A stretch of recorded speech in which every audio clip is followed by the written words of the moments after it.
Okay, I guess in that case, we will get started. I want to thank everyone for joining us today, and I believe George was going to kick us off with a quick introduction.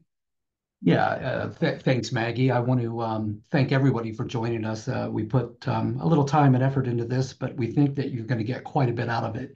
I've seen Maggie actually give this presentation several times, so I'm excited to see what you guys think. So with that, I do want to introduce Maggie McAlpine. She is our cybersecurity evangelist and director of partnerships at Sekion. Um, Before this, she was a cyber lead. She's been featured cyber lead at MITRE. She's been featured at Kill Chain. It was an HBO documentary, and I got to tell you, if you guys haven't watched it, it is scary, but very, very good. She's also done speaking engagements at DEF CON, Diana Initiative, ShmooCon Hacker Conference, PACSEC Tokyo. She's been on the Hill. She's been at, and she's such an expert at this that like I said, I want to just get right to it. So without further ado, everybody, Maggie McAlpine. Thank you so much, George. It was really kind of you. So without any, without, as he said, further ado, we'll dive right in. One thing to mention quickly before that is we are going to be having some questions throughout, just silly, simple little poll questions. And if you answer them all correctly, you're going to enter to win this little guy here, this little pirate bear. We thought that would be a fun little thank you for people who took the time to join us today. And we hope you have fun with the questions as well. So jumping right in, this is Ransomware, the new high seas piracy. This talk had its beginnings while I was studying ransomware across various engagements, and kind of came to be because I am in my own time a big history nerd, and these two things will dovetail in interesting ways. So let me just quickly put that up there. But basically, I've given this talk at the Naval War College. I've given variations of it across the country, and it kind of all began way back in the day not way back in the day when the Colonial Pipeline ransomware attack happened. And we're going to explain all of that and explain how these two things go together. Usually we associate piracy, online piracy, with downloading music, for example. I think that's a really inaccurate sort of way to think of it. I would just call that simple theft. So ransomware is different, and I actually believe that there's a lot of parallels between how ransomware actors today behave and how ransomware and how the age of high seas piracy. That is how we all began. That's why we're all here today. So I like to throw this little definition up on ransomware at the beginning, just because you've ever been in one of those situations where you don't know the answer to something and you're too afraid to ask. I don't think that's actually everyone here, but just in case no one has to out themselves, nobody has to do a quick Google. It's an ever-evolving form of malware, and it's going to basically, we're going to extort you, we're going to lock up your information, and we're going to hold it for ransom. We're going to ransom it back to you, and we're going to ask for money. If we can extort you in multiple ways, that's what we're going to do. And this is a form of malware, a form of attack that has, been on the rise for the last, we're probably getting on 10 years now. It's been supercharged by things like Bitcoin, making it easier to transact money across international borders. And it's basically one of the number one threats right now to MSPs and small and medium business owners, especially. Enterprise is by no means solved this problem, but is beginning to get a little bit more solid in it, which just means that ransomware actors are beginning to turn their attention away from these big game these big game targets, unless those are their targets, unless they're really just gunning for one big company, one big score. And they're starting to look for these targets of opportunities, these small and medium, institutions, organizations. Going to just very quickly give a little background on, the history of ransomware, where it's been, and then we're going to get into these historical parallels. So this, if you can see, thanks information is beautiful, data is beautiful, is a really wonderful site for many of these sorts of things. You can kind of see, as I was saying, these early attacks in 2016, 2017, these big game. This is when they were going after large targets. And then you see a slight drop off, and then it sort of picks up, and you're seeing that really tiny scattering up in 2023 in last year. And this is when you're seeing those targets of opportunity, like I discussed. It's gotten to the point where this is one of the top three biggest threats to MSPs. Number one is growth of ransomware. I like to just throw the other two in there just in case this is of any use to you. Microsoft Windows Server 2012 is reaching its end of life. If that is relevant to you, you should probably address it. And endpoint protection because of the increase of work from home. I think that's one that many of us know of and deal with every day. So these are some just little things, ransomware techniques that are being used.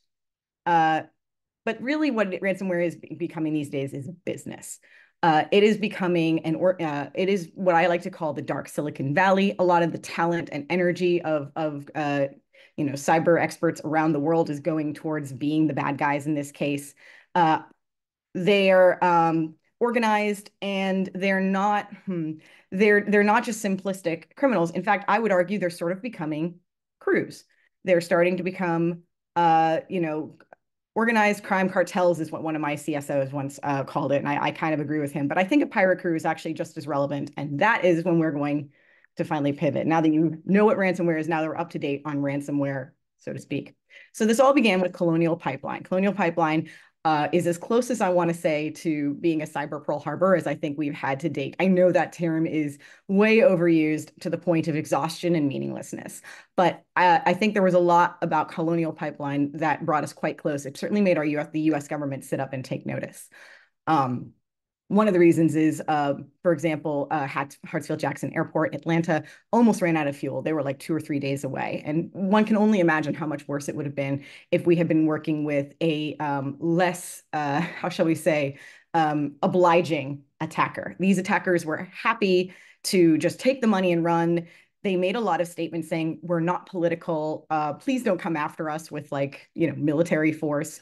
We just saw a fat target and we're just financially motivated. And I thought, geez, I was reading an interesting book at the time called The Republic of Pirates. And I was like, gee, that reminds me of something I saw recently. And as I mentioned, I'm one of those fun people who listens and reads and listens to nonfiction history books in my spare time. So this is kind of where my brain always goes. And they said, basically, if you can't make it out, it's fine. But they were saying, DarkSide was saying, we're apolitical. We don't participate in geopolitics. Our goal is to make money and nothing else. And I thought, wow, that's really interesting because there's a famous case of a pirate in the late 1600s, early 1700s, a period known as the Age of Sail, the high golden age of piracy, who said almost the exact same thing. His name was Thomas Every. I'm actually going to skip forward to him real quick. And he is Blackbeard before Blackbeard. He was the most famous pirate of his day. In fact, people from his time would be shocked to learn that we don't know his name because he kind of set the stage for all of the later guys. Supposedly, he ran away to his own private island and was never heard from again. More likely, he fell overboard or died destitute or something. But he was the arch pirate. He was the most famous pirate in England. And he was famous in part and popular in part in England because he said, I don't go after English ships. That allowed him to sort of reach this folk hero status. But he was also a pirate. He was also a criminal. And he does what pirates and criminals do best, which is lie and cheat people. So he was lying and cheating people about that particular claim. And he got caught. And he said in this famous declaration, I promise I'm not going to read ye old English here, but he basically said in short, I'm not political. I'm always an English friend. And that was what got me thinking about DarkSide. Now, at first, I was sort of just looking into it because it was an interesting little parallel, one way to sort of make some of these discussions, these at times dry subjects of cybersecurity a little bit more interesting. But then I dug and I found more and more that the parallels really bear out between pirates and ransomware actors, privateers, and navies. And I would define those as just sort of three broad classifications of actors online and how they could parallel the high seas of the old days. So, your pirate is your average hacker, your thief. They are just out for money. This is what these guys were claiming to be. And obviously navies, we all know the Navy is they work for the government. They're working under an official capacity. Now, but between these two is actually one of the more interesting things, I think, for the current state of cybersecurity, where we kind of stand today, especially with things like ransomware, which is privateers. Privateers were sort of a blend of these two. They are sometimes called a poor man's navy. They were pirates who were basically sheltered by a nation state, either officially deputized and given something called a letter of marque to work almost as an informal navy on that nation's behalf, or self-styled. These were often, politically motivated, patriotic pirates who just wouldn't go after their own targets, or who wouldn't go after a certain nation who they allied themselves with so that they could get safe harbor there. And I think this is becoming increasingly true of ransomware actors too, in a way that I see is not always kind of making its way into the discussion. A lot of ransomware actors today are nation state aligned, or at least nation state ignored, or at least are promising and effectively not working against a particular nation state. And to call them a simple pirate when they're actually a form of privateer is a misnomer and is missing out on this huge geopolitical context of these ransomware attacks. So how do we know that these guys are actually doing this?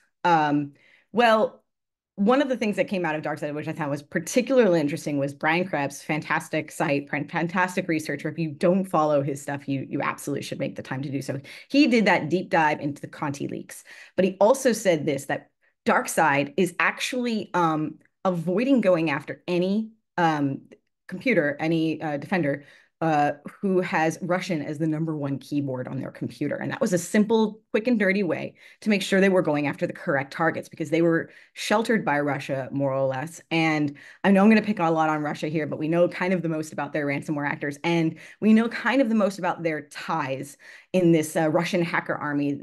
These sometimes formal, sometimes informal, certainly very tantalizing links between private criminals, individual criminals, and the state itself. And I'm kind of picking on them more, especially too, because of the invasion of Ukraine, which kind of outed a lot of this. The Conti leaks, for example, came out as a result of the invasion of Ukraine, and disgruntled ransomware gangs sort of turning on one another internally, so we believe, and releasing these sorts of leaks. So why not just call them, thieves? And this is kind of just a quick look at my case against it. Said there was a point where the U.S. Department of Justice was saying that they indicted some North Korean operatives, and they were calling them bank robbers. And I thought, what the world are you talking about? There's nobody in North Korea who owns a computer, who's operating a computer, that isn't doing so with the full, endorsement of their country, of the leadership there. So why these are not individual criminals? These are absolutely Navy in this example. These are people who are working for their government. And to call them anything less is to underestimate them. And there's actually a bit of a long-standing tradition of this. This is, again, one of those parallels that comes back, and the deeper you dig, the more true it became.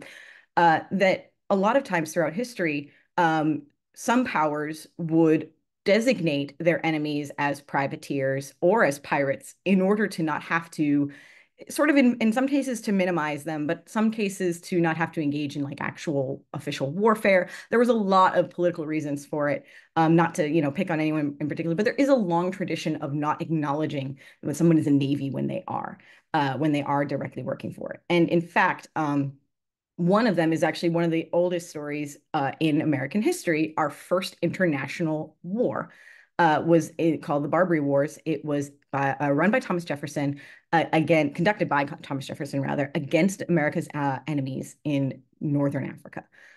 These were Algerian pirates, pirates in the Algiers, rather. And they were not, in fact, pirates, as are kind of referred to. I sort of misspoke there, but they're actually privateers for the Ottoman Empire. They were working and they were sheltered by the Algerian government of its day. Well, there's a scattering of governments, but you get my point. So our first war was sort of against these. And one of the things that these guys were doing was they were taking American ships and they were holding them for ransom. So this is this attack, this form of extortion. I have what you want and I will give it back to you if you give me money, is one of the oldest, attacks in the book. It's one of the oldest in the world. And ransomware has brought it right back to us. We are right back in the thick of a problem where small criminal gangs can sometimes paralyze or bring nation states even to their knees with these types of attacks. But mostly they're going after money. They're mostly going after small and medium businesses, merchants, so to speak, in order to make themselves money. And these are highly skilled operatives in both the age of sail and today. Some of the most skilled people in the world were working on the other side of the law to extort these large amounts of money by holding things for ransom. In this case, ships, and nowadays companies, and hopefully not your clients, are some of their targets.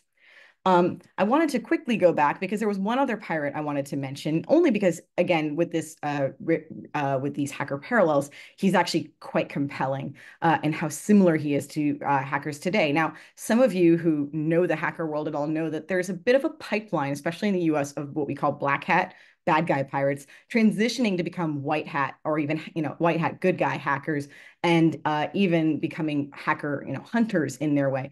And Benjamin Hornigold is a famous example of this in The Age of Sail. Benjamin Hornigold, if you're a big fan of pirate literature, he's sometimes, or like movies, shows, he sometimes shows up. He's a real guy. He was Blackbeard's mentor. And Blackbeard used to work for him, basically. If you've seen Our Flag Means Death, or if you've seen Black Sails, he sometimes shows up as a character. But he's one of the big arch pirates. If you read books about him, he tends to show up a lot. So he was another self-styled privateer, arguably. He did not go after English ships. That was how he and his crew were able to take shelter in certain places and to have a certain amount of goodwill directed their way. So 1 year, of course, there's a lean year. These guys are criminals. And his crew basically said, we should start going after English ships as well if we're gonna make ends meet. And Hornigold said, I really think that's not a good idea. Vastly paraphrasing here, obviously, it was probably a bit more old-timey than that, but he said, that's a really bad idea. We should not do that. They're going to come out for us, so like the wrath of an angry god if we do that. His crew mutinied. They disagreed with him. They cast him aside and went their own way without him. And sure enough, the English did in fact come down on that crew like the fist of an angry god. Hornigold was completely vindicated there. He went on, though, to switch sides and become a pirate hunter in a way that's quite reminiscent of some American hackers like the Dark Tangent, who's the founder of Black Hat, once on the FBI list, or Kevin Mitnick, RIP, who's another famous early day 90s hacker who recently passed away. But like a lot of these guys also had a similar career transition. So again, we're seeing these like sort of tantalizing parallels into how the internet has become the high seas of our day. So skipping back forward, let's dive into those parallels a little further. So there's a lot of similar difficulties with identifying hackers and identifying pirates, which also bear out, which is, for example, concealment. Remember how I said that remember how I said that they were going after these keyboards. The dark side was not going after people who had the Russian keyboards, the Cyrillic keyboards, rather. A lot of times, that would be a quick and dirty way to not go after the nation you don't want to go after. But another thing you would do is the kind of the opposite of that as a pirate, which is you would pretend to be from a certain nation in order to get closer to them. Now, as easily today, as easily back then as you could today hide an IP address, they would simply run up the flag of whatever nation they were trying to get closer to, whatever boat they were trying to get closer to. And I thought there was an interesting parallel there between how we can hackers can mask IP addresses here, and makes it just as difficult to attribute without an eyewitness account to say, yeah, that was Blackbeard. There's not really an easy way to attribute who these guys are, where they're coming from, other than what nations they're attacking. And the reason I threw all of these up here was just because these are some of the famous pirate flags. But generally speaking, quick little pirate aside, generally speaking, you wouldn't actually fly the skull and crossbones, the Jolly Roger, things like that, because what these flags tend to mean was no quarter, which means that everyone on this ship is going to die. It's a good intimidation tactic, but generally speaking, it also makes people fight like mad to survive. So you really kind of only did that to intimidate and hopefully people would surrender, because otherwise, you're going to have a really tough fight on your hands. Rather, you would throw up the French flag if you're going after a French ship, hopefully let them get in closer, things like that. So I mentioned this parallel earlier, but what does this, okay, so if you accept my thesis here that there's like a lot of similarities between how they act, and I would love, any questions around this, we're going to have a Q&A at the end. This could be a 3-hour long talk if I let it be on how many of these parallels there are. But kind of what does this mean about solving ransomware? And I think what's really intriguing about this parallel is that it kind of gives us an opportunity to not be starting from scratch.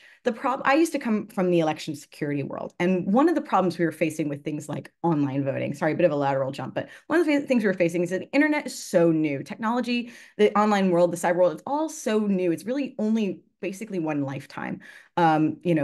you can't really even be senior at this point and have had the internet, your whole life unless you were in a certain universe. So it's a very young field. And that means that some of these problems can feel like we're solving them for the first time. But if we can correctly draw this parallel, it means that maybe we're not as alone as we think. We actually have more cycles dedicated to this problem of fast moving criminals who are sometimes nation state back, who are working on this really high speed environment, like the ocean, like the cyber, world, where you can strike, grab everything somebody has and turn around and extort them immediately and get the money from them and vanish, much in the same way, geographically you could do on the water. So if this parallel holds true, what have the people in the past done around ransomware? Now, some of it's not as encouraging. Some of it's like really nation state level stuff. For example, they found that giving national amnesties really worked in terms of reducing the problem of piracy. Actually, let me just finish this one sentence. And I guess I thought we were going to be releasing the poll questions throughout, just as kind of a little side thing. But uh,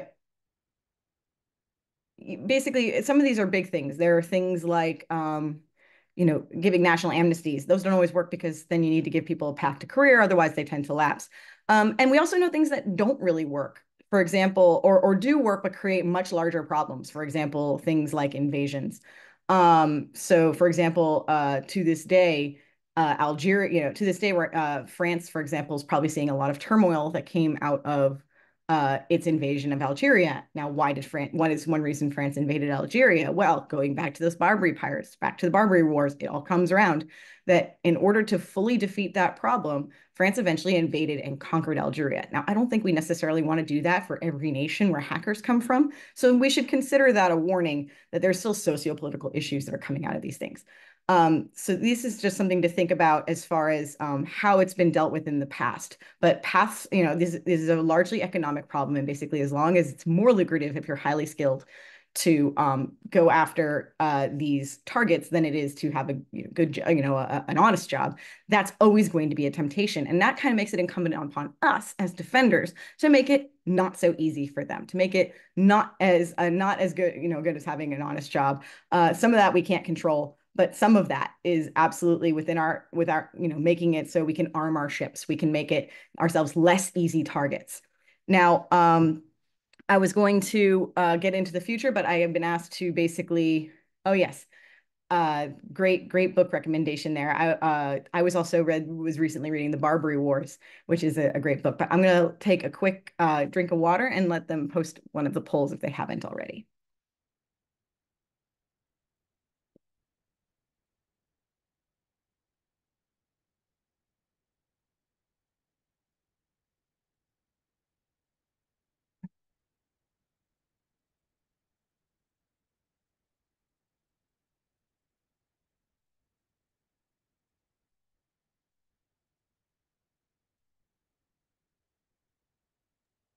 Thanks, Maggie. And as everybody's doing that, I had a quick question.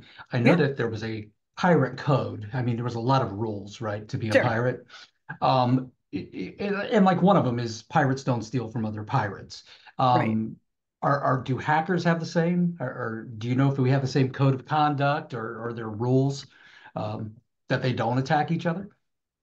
I think I think that was probably more true in fiction than in real life. I'm sure that there weren't many, bonds keeping people from stealing from one another, and we have a lot of accounts of like pirates feuding with one another, which I think probably lends to the idea that they were stealing from another. And we also have, instances today of different we have the Conti leaks, for example, to show that wasn't exactly a theft, but it was when Conti's Russian members allied with Russia for the Ukraine invasion, and the Ukrainian members were obviously not in favor. That's when those leaks came out. So we've got a lot of like infighting, I think as much as there are with any humans. But we also have from the Conti leaks, I think this is the best insight we have into sort of these inner workings. Uh, the fact that it might not be, we have two instances. One is that there's frustration from lower level ransomware gangs in these sort of dark Silicon Valley corporate offices saying that their seniors are taking a bigger cut, that living in the lap of luxury while these guys can't even get their vacation approved. Very like, sort of standard corporate infighting type stuff that is very funny to see in a criminal organization as much as it might be in a legitimate organization. And by the way, you'd probably get a mutiny there, just as you would with any pirate crew. If the pirate crew felt slighted, like when they mutinied against Hornigold, that was always something that could happen. And I would also point out there are people getting screwed over because there's ransomware as a service. This is kind of works for both sides, where, theoretically, I have a target, I can get us in, and you guys have the ransomware software. So if I can tell you how to get into, my old company, or I have the keys to the kingdom of some organization that I want to get into and steal from, you can, you'll give me a cut in exchange for operating the ransomware and I'll get you in. Well, we've had instances of people actually not getting the promised amount.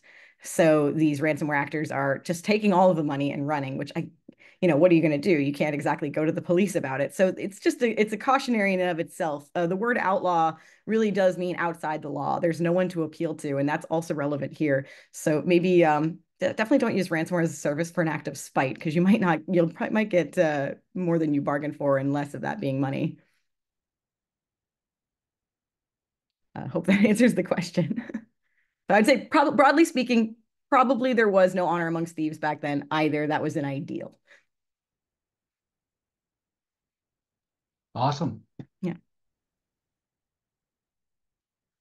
If everyone's had a chance to vote, I might start just moving on. So we're gonna get a little into a little wild speculation. This is sometimes the fun stuff, but it's definitely don't hold me to this too strictly. But it's just some speculation based on what could this mean if it is true.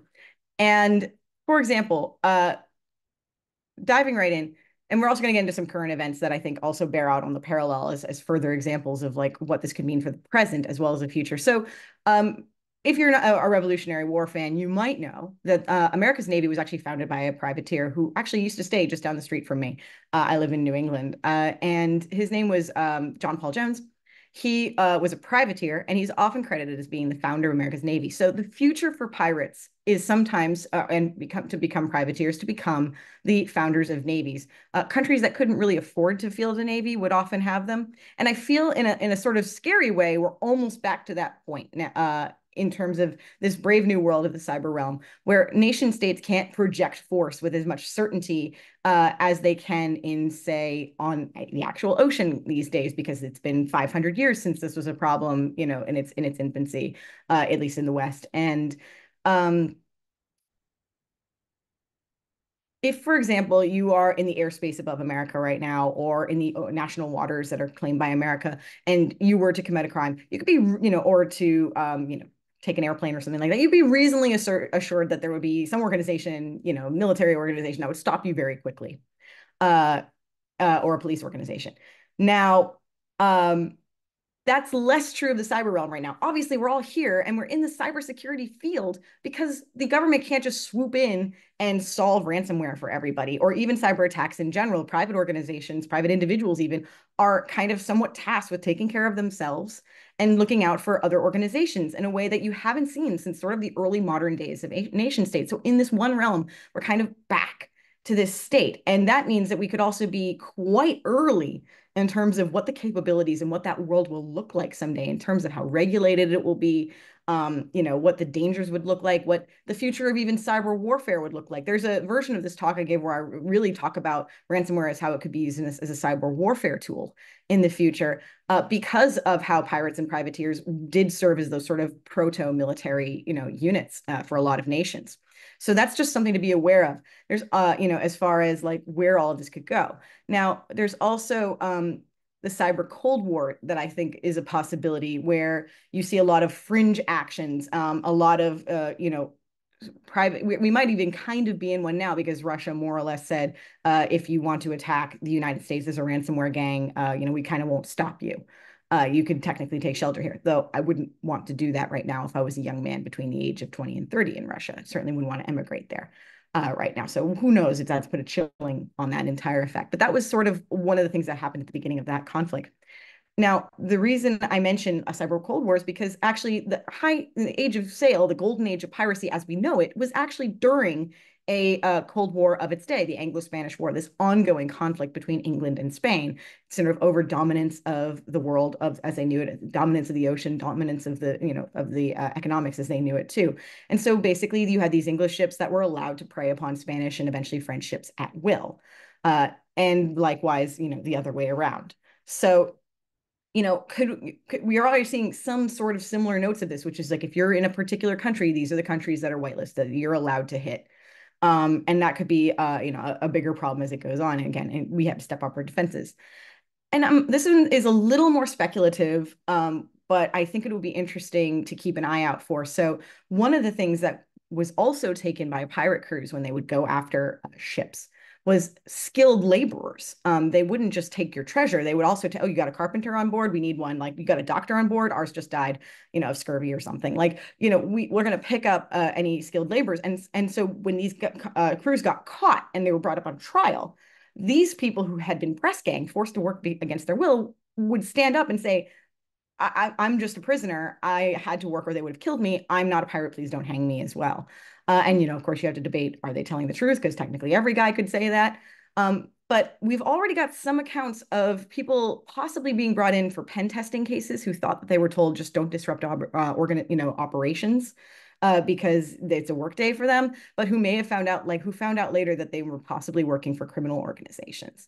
So there's, or people who are being forced to do criminal acts against their will in authoritarian countries, for example. So this is just something too, is could we start also seeing these skilled people forced into this line of work against their will as another parallel? Unfortunately, as far as a doctor who dies of scurvy, scurvy is something that is a nutritional lack. So if there's no lime or fruits or vegetables on board, it doesn't matter how much you know about the human body, you could still die of scurvy. So a quick parallel, again, just to see it, to bear out something that happened sort of recently. If you were, Costa Rica was actually crippled in a ransomware attack a couple of years ago. And we believe that the person who got them in was a member of the outgoing government with a grudge. And he basically it brought down the entire country. And I bring this up as an example of how powerful ransomware actors can be and just how at the mercy of them a less prepared organization or even a nation state can be. If you were at Black Hat a couple of years ago, the Dark Tangent, who I've mentioned, Jeff Moss, actually gave a speech where he talked about how the cyber realm is really one of the few that remains where a small crew of skilled individuals or even a professional organization can cripple an entire nation. For example, think of all of the vendors who agreed to stop working with Russia after they invaded Ukraine. But a lot of their government services were being run by those organizations, and they were effectively brought to their knees or had to figure out alternatives on short notice. Not many other places where an organization or an individual can go toe to toe with a nation state and simply win. You can't do that with a boat these days, really, but you could back then. And I do say this as a parallel because there was another nation state that got brought to its knees in a case of ransom, but this time by a pirate, and his name was Blackbeard. Blackbeard was very famous for basically ransoming the entire town of Charleston. If there's anybody shout out to anyone from Charleston, South Carolina, you may already know this story, with a flotilla of 4 ships. And he basically stopped all merchant traffic. But what he was ransoming was not money in this case, but he was looking for medicine because his crew was sick. But he basically there was nothing that South Carolina was a colony at this point, and there was absolutely nothing that the British could do to stop him because, by the time the word got out, they couldn't get the word out, and by the time help arrived, it could be months and months away. So this is just an interesting case of how we're back to these times where individuals and small crews can hold entire, huge, powerful organizations, even nation states, for ransom. So thank you for indulging in my passion. I won't hold us too long. I would love to answer any questions. But I'm sort of hope you'll take some food for thought away from this, like how the privateer model might help you explain, to policymakers or shareholders or to, anyone who you need buy-in from, how these nation state alignments can work. Maybe help us predict where the cybercrime is going in the future, especially its nation state connections. And address ransomware gangs in terms of, these economic problems that they're facing, and where that could possibly go. And maybe also just introduce you to a love of pirates if you didn't have it, or maybe a little taste of my love of ransomware, in terms of how interesting it is and how it's kind of brought us back to these, historical types of crime. So I would also say, just as some other lessons, uh, kinetic response against piracy probably, or crime, is probably not a good idea. I would definitely not try to bomb them. Letters of marque is also very dodgy. It took us hundreds of years to put the privateer genie back into the bottle. So do you really want to give people who make it so there's people whose only job is to hack nation states, and then if that conflict ends, that's still the only skill they have, which is hacking nation states? That's the problem they ran into, where the saying became, today's privateers are tomorrow's pirates. You really got to be careful about how much you want to empower people to go after nation states, even in an official capacity. But also, of course, when you're developing these skills, and this is kind of one reason why you had privateers as this poor man navy, is, building these skills, building these abilities offensively, but also defensively. You could definitely see a future in which, nation states take cyber more seriously. I mean, America's already obviously building up its forces, but you could, who knows what 50 years, 100 years from now could bring as far as what the landscape will look like. Here's a couple little simple things you could do to protect against it. And I will not bore you with this sort of stuff, but of course, if you have the time to look at a Sekion demo, we would, obviously love that, and you'd make me look awesome. But I'll leave it here for now, and I'm happy to answer any questions. Do we use pun pirates? Okay, so quickly diving into questions. At Sekion, do you use fun pirate words for your services? I think I'm going to push for that from now on. Hopefully not too obfuscating, but it would certainly be fun. Maybe see it at some trade shows. Thank you very much, Shannon, for kind words. Oh, and this is a great question from Ken. Absolutely love this. The FBI says not to pay, but what do you do if the info is so critical? So this is a very thorny question. The FBI is going to say, don't pay if at all possible, obviously, because if you pay the ransom, you're just going to incentivize the crime en masse. But what do you do if somebody's life is on the line? This is one reason why one of the rise in attacks we see is going after places like hospitals, because people could actually die and may even be provably have died in the past because of ransomware attacks gumming up the works at a hospital. So in cases like that, the FBI tends to be more lenient, shall we say, and they'll even say, no, we have to pay these guys in order to keep lives from on the line. And the attackers know that, so that's why they're going after these targets like hospitals. There used to be, to George's earlier question, there used to be a little bit of honor amongst thieves kind of before 2019. There was sort of some organizations that wouldn't go after like universities. They wouldn't go after like hospitals particularly. And then, probably like Hornigold's crew, they decided we got to make some money, and these guys will definitely pay because they're on a short timeline. They have to get their operations back online or people will die. And so hospitals are as much, if not more, of a target as a result. So I would definitely say it's not quite as, I'm sure we would love to be able to say if you ransom somebody with ransomware, you're absolutely never going to get paid. That would be an ideal, but I've heard over and over again that that's really not always feasible, and the attackers know that, and the FBI knows that too. So never be afraid to reach out to to them or to your law office, or figure out that as part of your ransomware response plan. It never hurts to be in contact with your, for a preparation plan in terms of connecting with your local law enforcement. I know they certainly encourage having a plan in place before something goes wrong, and how to work with, your other organization, like, your law office, and any, fiduciary responsibilities you have in terms of releasing that kind of information. But definitely be aware and have a plan. And also, but really most importantly, have a defenses in place like Sekion. But like, you want to prevent as much as possible, because you really don't want to have to be in this position where you have to make that decision. Because also, quick addition to that, 80% of places that pay a ransom, this is another reason you don't want to pay, 80% get hit again, because now you're being seen as a sheep that can be sheared over and over again. If we come back and we ask for these little death by 1,000 cuts, 2 million here, 2 million there, we can come back to you regularly. And that's if we don't just keep extorting you. And that's if we even give the information back afterwards, the data, or give back the data undamaged. So again, you really don't want to be in a situation where you have to make that call, because yeah, you might be in a situation you have to pay, and that could be the beginnings of your problems, not the end of them in the long term. Yeah. Everyone's being so kind. Thank you very much, everyone. Um, Maggie, do you have a few other questions to throw out as a I poll? have one more just popped up from Kevin. Thank you, Kevin. Ooh, if I could bring back somebody, oh, I think it would have to be Stede Bonnet, the gentleman pirate. He's a real figure.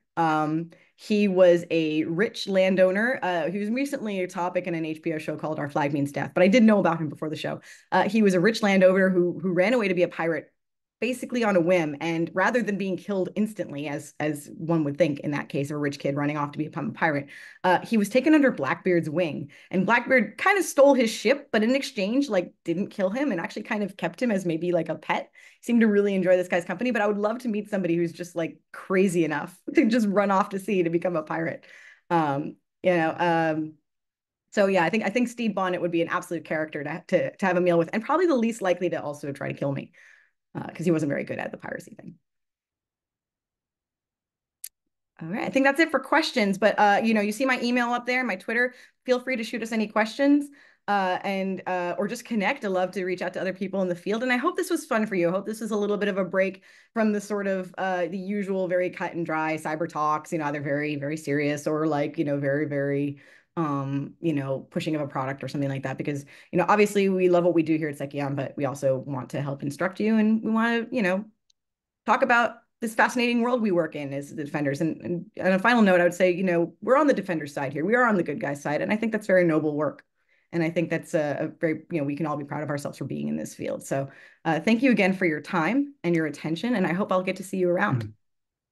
No, I appreciate it, Maggie. You did a great job, and thank you for everybody participating on the pirate Talk Like a Pirate Day is coming up, and we will be at a conference. So we are thinking about trying to brand everything Sekion as pirate conversation. So if you guys Yeah. have any ideas, please send it over. We appreciate it. Yes. Maggie, is there any more poll questions, or did we I finish think the those? polls were all released at once. So if you answered everything correctly, I think we had a gimme on there. Then we're going to enter you to win, and you can get that cute little bear from the beginning. Awesome.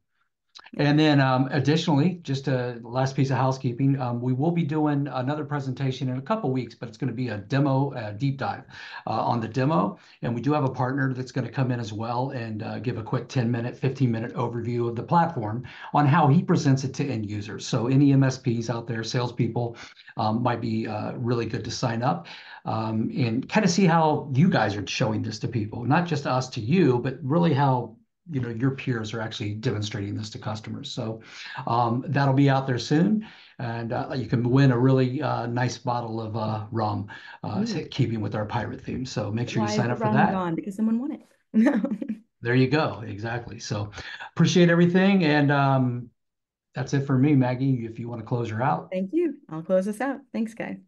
Thanks, guys. See you guys. Bye.